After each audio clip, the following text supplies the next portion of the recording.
ક્યારેક એકબીજા પ્રત્યે પ્રેમ ઓછો નથી હોતો, પરંતુ ક્યારેક એકબીજા પ્રત્યેનું માન દિવસે ને દિવસે ઘટી જતું હોય છે.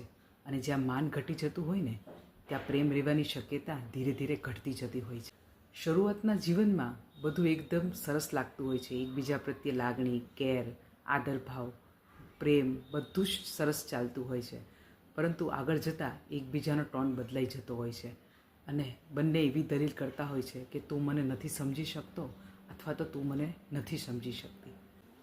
અને જ્યારે એક સમય એવો આવી જતો હોય છે કે બંને વચ્ચે ધીરે ધીરે અંતર વધવા લાગતું હોય છે અને અંતર વધવાની સાથે સાથે એકબીજા પ્રત્યે માન અને આદરભાવ ઘટવા લાગતો હોય છે. એક વાત હંમેશા યાદ રાખજો, માન અને આદર વગરનો પ્રેમ ક્યારેય તમને મનની શાંતિ અને સુરક્ષા નથી આપી શકતો. જો તમે પણ આવા કોઈ સંબંધમાં હોય તો એકવાર વિચાર જરૂરથી કરી જોજો મારી વાત પર. વાત સમજાઈ ગઈ ને?